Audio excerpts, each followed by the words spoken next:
दिल्ली में आज बंद रहेंगे सभी स्कूल। तो भारी बारिश के चलते दिल्ली सरकार की तरफ से फैसला लिया गया है। दिल्ली की शिक्षा मंत्री आतिशी की तरफ से ये आदेश दिया गया है। तो दिल्ली में आज सभी स्कूल्स बंद रहेंगे। भारी बारिश की वजह से दिल्ली सरकार की तरफ से ये फैसला लिया गया है।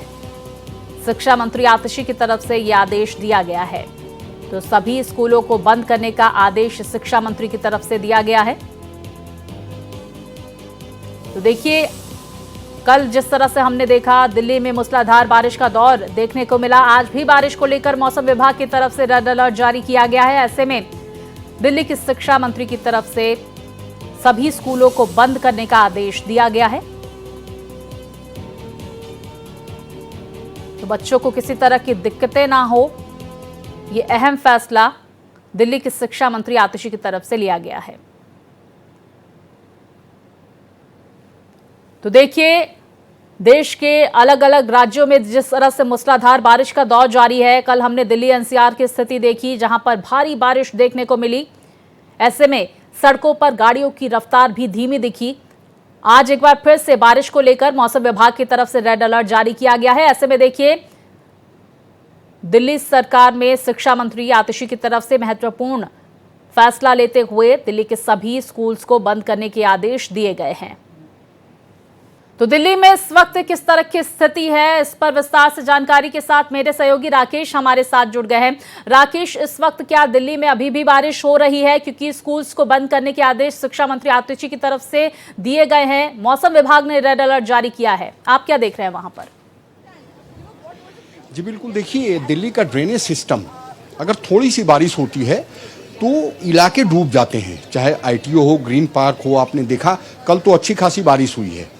अब जो है ये देखना होगा कि इस दौरान जुलाई महीने में जिस तरीके की बारिश हुई, हालांकि बहुत बारिश नहीं हुई है, कल 31 जुलाई को बहुत भारी बारिश हुई है और अभी रेड अलर्ट है, यानी कि भारी बारिश होने की संभावना है। आज भी कल भी थोड़ा बीच में 3-4 अगस्त को जो IMD का अनुमान है, जो स्काई मेट का अनुमान है, जो कि बरसात होने से पहले का यानी कहिए पूर्वानुमान लगाती है, तो उस दिन बारिश कम होगी, लेकिन फिर एक बार 5 और 6 अगस्त को फिर भारी बारिश की संभावना है। लेकिन मैं इस समय खड़ा हूं, देखिए, ओल्ड राजेंद्र नगर में, और यही बारिश का नतीजा है कि 3 होनहार छात्रों, उसमें 2 छात्राएं और 1 छात्र की मौत हो जाती है बेसमेंट में, और नियम कानून की धज्जियां एक तरीके से उड़ाई जाती हैं। देखिए, हमारे साथ यहाँ पे छात्र हैं जो कि अभी भी धरनारत हैं, प्रदर्शन कर रहे हैं, उनसे बात करने की कोशिश करते हैं। सर, सवाल ये उठता है कि LG साहब ने, दिल्ली सरकार ने कल बात की है, LG साहब ने चीफ सेक्रेटरी की अध्यक्षता में एक कमेटी बनाई है, बाकायदे उसमें कोचिंग इंस्टीट्यूट के जो ऑनर हैं, जो चलाते हैं, उन्होंने ये आश्वासन दिया है कि अब हम पूरी व्यवस्था करेंगे, यानी जो भी रूल रेगुलेशंस हैं उनको फॉलो करेंगे। चीफ सेक्रेटरी 2 हफ्ते में अपना जवाब देंगे, चाहे वो छात्रों के फीस का मसला हो या फिर फायर नॉट लेने का मसला हो, या तमाम चीजें कही हैं। लेकिन अभी भी आप लोग धरनारत हैं, कारण क्या है? सर, भारत देश का पुराना इतिहास रहा है, यहाँ के मुद्दे ही रह जाते हैं। हम नहीं चाहते ये मुद्दा रहे, हम चाहते हैं इस मुद्दे का समाधान हो। और सर, रिपोर्ट्स कब आएंगी, कब नहीं आएंगी, कोई इसकी तरफ से कोई आश्वासन नहीं है सर।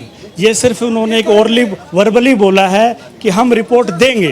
कब देंगे, कौन देगा, कैसे देगा, प्रेस रिलीज कहाँ है, रिटर्न में कहाँ है? 29 जुलाई को जब छात्रों से LG करोल बाग में मिलने आए थे, उन्होंने आश्वासन दिया कि इस पे बाकायदे कार्रवाई होगी।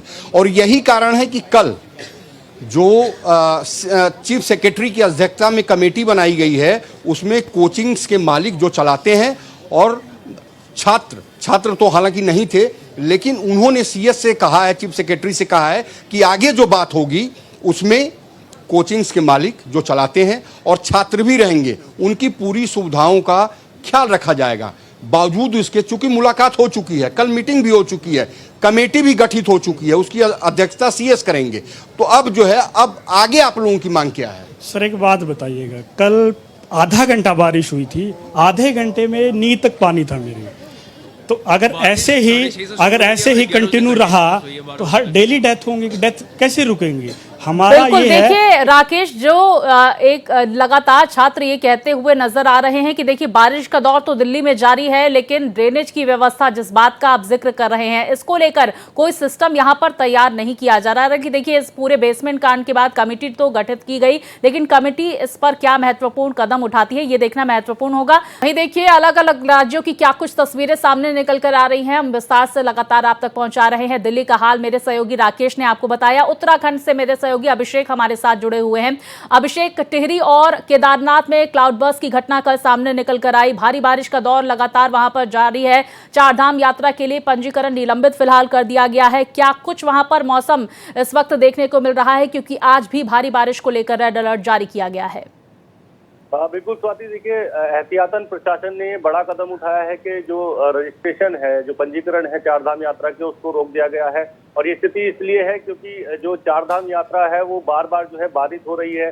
केदारनाथ का अगर हम बात करें तो कल वहां पर बादल फटने की सूचना आई है। इसके अलावा कल यानी 24 घंटे की अगर बात कर ले तो केदारनाथ के साथ साथ टिहरी में भी एक बादल फटने की सूचना है। हालांकि अच्छी बात यह कि केदारनाथ में तो कोई किसी के हताहत होने की खबर नहीं है, लेकिन 2 लोगों के मारे जाने की खबर है जो टिहरी में आपदा आई थी या टिहरी में बादल फटने की सूचना है। ओवरऑल अगर पिछले 24 घंटे की अगर बात कर लें तो 24 घंटे के अंदर 7 लोगों की मृत्यु हुई है।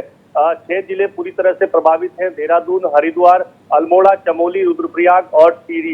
ये ऐसे क्षेत्र हैं जो पूरी तरह से प्रभावित हैं और जगह जगह जलभराव या लैंडस्लाइड की घटनाएं सामने आ रही है। इसके अलावा अगर जिस तरह चारधाम यात्रा को देखा जाए तो चारधाम यात्रा में गंगोत्री और यमुनोत्री, ये दोनों धामों पर घाटों तक जो पानी है वो लबालब भरा हुआ है। यात्रियों से अपील की जा रही है कि घाटों पर ना जाएं। इसके अलावा केदारनाथ यात्रा तो बाधित है ही, साथ ही जो चमोली, क्योंकि चमोली जो है बद्रीनाथ धाम का मुख्य मार्ग माना जाता है और चमोली में भी बारिश की वजह से लैंडस्लाइड की घटनाएं हो रही हैं। ऐसे में बिल्कुल, देखिए पहाड़ों में लोगों को सतर्क रहने के लिए लगातार कहा जा रहा है, एडवाइजरी जारी की जा रही है मौसम विभाग की तरफ से भी, प्रशासन की तरफ से भी। अभिषेक बने रहिए, हम राकेश का रुख कर लेते हैं। राकेश, देखिए जिस बात का आपने जिक्र किया, कल मूसलाधार दिल्ली में जो है बारिश दर्ज की गई और आपने भी बताया, वहां पर स्टूडेंट्स भी बता रहे थे कि आधे घंटे की बारिश में पूरी तरह से ये सड़कें जलमग्न नजर आई। हमने देखा इंस्टीट्यूट जो बेसमेंट में संचालित हो रहे हैं उन पर ताबड़तोड़ एक्शन लिए जा रहे हैं, बाकायदा कमेटी गठित की गई है, लेकिन उन हॉस्टल्स का, पीजी का क्या, जो बेसमेंट से संचालित हो रहे हैं जिनमें काफी संख्या में स्टूडेंट्स रहते हैं, उन पर क्या कोई एक्शन प्रशासन का देखने को मिल रहा है इस घटना के बाद? जी बिल्कुल, देखिए 13 कोचिंग के बेसमेंट को, चाहे वो बड़े कोचिंग सेंटर्स हों या फिर छोटे कोचिंग सेंटर्स हों, उनके बेसमेंट को सील किया गया है। लेकिन छात्रों का आरोप क्या है? देखिए सब कुछ जो भी घटना हुई वो बरसात की वजह से हुई और यही कारण है कि मैं एकदम ठीक जो राउज IAS है उसके सामने खड़ा हूँ। बेसमेंट मेरे दाहिने हाथ पे है, तो जाहिर सी बात है ये पूरी घटना जो है वो बरसात की वजह से हुई। मेजर्स क्यों नहीं लिए गए? जो रूल रेगुलेशंस है, देखिए सेंटर ने जनवरी 2024 में सभी कोचिंग सेंटर के लिए रूल रेगुलेशंस बनाए थे। कुछ राज्यों ने उसको लागू कर लिया। जहां तक दिल्ली की बात है तो दिल्ली में यह लागू नहीं हुआ था और यही कारण है कि कल दिल्ली के LG VK सक्सेना ने जो 29 जुलाई को छात्रों से मुलाकात की थी, उसके बाद उन्होंने एक कमेटी बनाई जिसकी अध्यक्षता जो है वो CS करेंगे और बाकायदे जो भी नॉर्म्स हैं केंद्र के द्वारा दिए गए हैं उनको फॉलो किया जाएगा। छात्र हैं, उनसे हम बात करने की कोशिश करते हैं। देखिए तमाम चीजें धीरे धीरे चल रही हैं, जैसा आप लोगों की डिमांड थी बिजली की, रेंट की, उसको भी जो LG हैं, जो कमेटी बनाई है, उसको भी कंसीडर करने के लिए बोला है। तो अब आगे बिल्कुल देखिए लगातार जो छात्र हैं अपना जो पक्ष है वो हमारे साथ रखते हुए नजर आ रहे हैं, कैमरे पर अपनी बात रखते हुए नजर आ रहे हैं। राकेश, बहुत शुक्रिया, आपने छात्रों की बात हमारे दर्शकों तक पहुंचाई है। साथ ही अभिषेक, आपने विस्तार से जानकारियां दी, आप दोनों का बहुत शुक्रिया।